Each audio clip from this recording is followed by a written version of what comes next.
Love wins para sa isang lesbian at isang Becky. Baklang-bakla raw kung magmahal ang parloristang si Junrel. Laging bigay todo sa kanyang jowa. Ako ate yung nililigo sa kanila. Yung mga ano lang, ano sa isang paa mo, ano sa isang damit mo, yan lang. Tayo na. At sa lahat daw ng kanyang mga naging karelasyon, may isa siyang pinakaminahal na itago na lang daw natin sa pangalang Lando, na kapag first anniversary pa nga raw sila.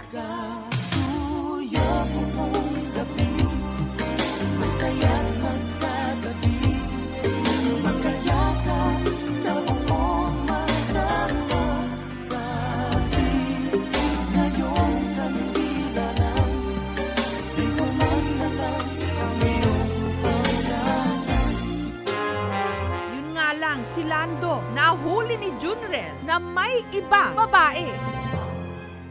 Dito sa La Paz, sa Leyte, lumaki si Junrel. Bata pa lang daw siya, alam na niyang siya'y iba. Nung elementary kami, yung pinsan ko, lahat ng gamit niya gusto ko, gamit ko rin. Bawa, pencil case, pink. Gusto ko pink din ng akin. Sabi ko, no, ayaw ko gusto ko pink. Sabi niya, hindi pwede. Sabi ko, gusto ko ganyan. Tapos, bawa, pauwi kami, nakapalda siya. Gusto ko, ako nagsusuot ng palda pa uwi. Sabi ni tatay, bumili ka ng pantalon, bumili ka ng dami. Pag uwi ko, pambabae yung dala ko. Bakit ganyan? Ito yung gusto ko. Hanggang nagkaedad at nagsimulang umibig sa kanyang kapwa. Mas totoo, mas mafe-feel mo naman yung totoo at saka yung gamitan lang. Iba raw si Lando sa lahat. Yun nga lang, pinagtaksilan siya nito. Mula noon, isinumpa ni Junrel na iingatan na niya ang kanyang puso. At sa Facebook, sinubukan ni Junrel na makahanap ng bago niya makakasuyo. Hanggang nakatanggap siya ng isang friend request na magpapayanig sa kanyang paniniwala tungkol sa pag-ibig. Yung sa picture, di ba, sabihin mo, ay, ang cute baby boy. Yun talagang una mong sabihin, bet na bet. Tapos nireply ko, sino ka? Sabi niya, Amor. Sabi ko, babae ka? Sabi niya, hindi, lalaki daw. Oh, may amor bang lalaki? Sabi niya, meaning daw ng amor, love. Sa murang edad pa lang, batid na rin daw ni Amor na hindi siya pangkaraniwan. Nagsimula nung may classmate ako na crush ko siya, babae. Hindi ko inasahan na ganun yung feelings ko. Doon ko na-discover na, bakit ganito yung feelings ko? Lesbian na pala. Ayun, nagtuloy-tuloy yun. Naliligaw na ako. Pero kailanman, hindi raw siya nagkaroon ng seryosong relasyon. Hanggang nakita niya ang Facebook profile ni Junrel. Nagka-text kami, nagka-chat, nagduro-diretso. Ang kanilang pagchat-chat na uwi sa eyeball o pagkikita. Sabi ko, meet tayo ngayong gabi. Pinunta ko sa kanila. Paglabas niya, hala, ba't may bukol ka? Yung susunod, babae ka ba?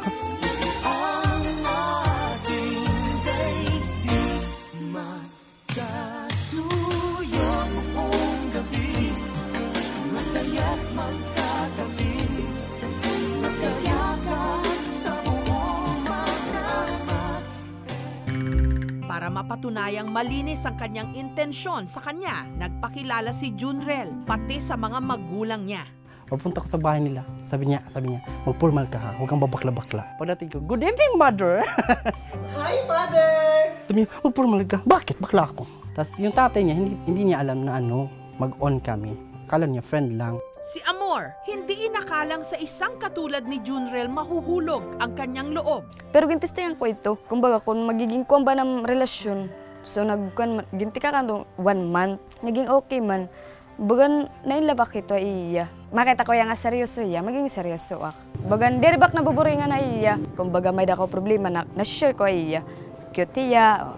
Feel ko kasi girl ako.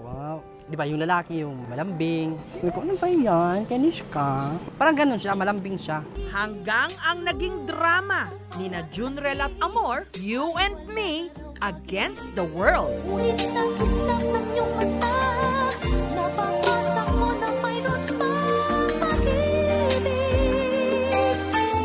Ang ating daigdig magkasuyo.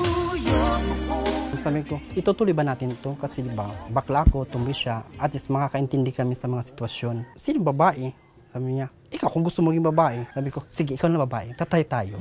Meron silang mensahe sa mga nagtataas dyan ng kilay. Hindi man kami mga normal kumpara sa kanila, pero at least wala kaming inaapakang tao.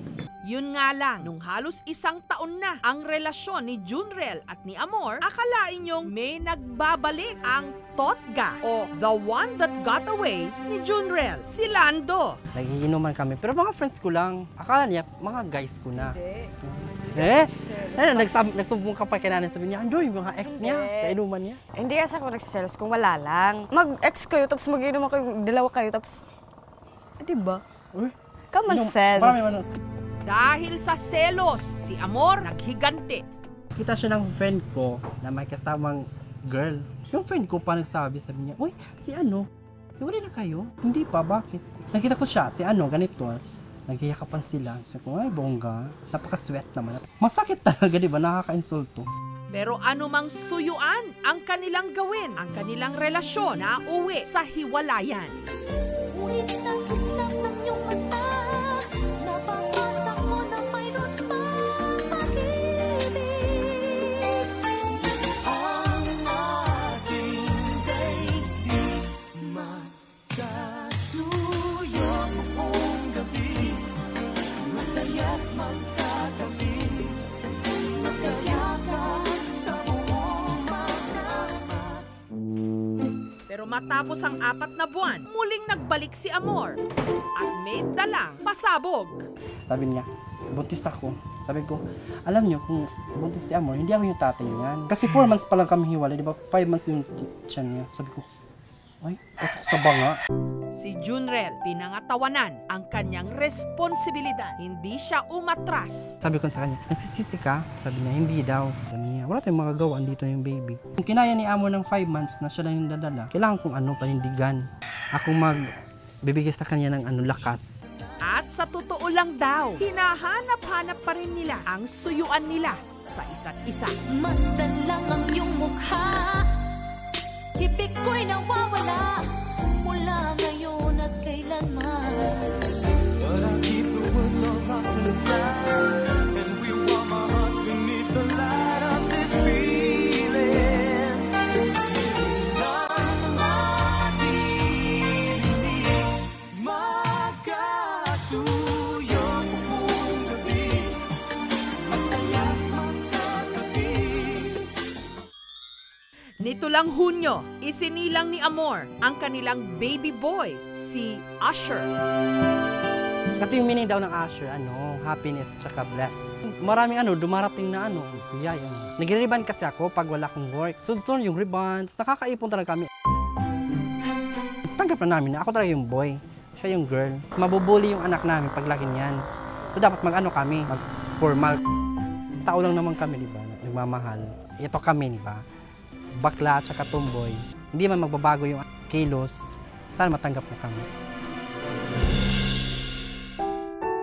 Pangarap din daw nilang makasal balang araw. Kasalang bayan para free. Pero gusto ko ako naka-gown. Pa-experience ko naman. Si Junrel bilang responsableng haligi ng kanilang tahanan, nagtatrabaho rin ngayon sa isang hardware. Ang pinag-iipunan daw nila ngayon, crib para sa kanilang baby. Pero hindi na nila kailangan pang maghintay.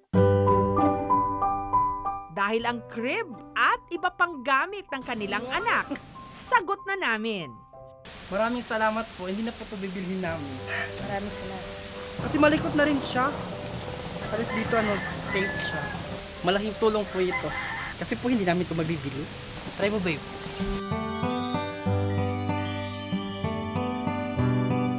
Basta, sabi lang tayo mangarap para sa anak natin. Anak lang talaga yung unahin natin. Love ko ikaw. Sobra. Bisan ano nga away, dire ka mag-give up. I love you. Ano man ang sabihin ng iba, sa dalawang pusong nagmamahalan na ngayon nakabuo na ng isang pamilya, love wins.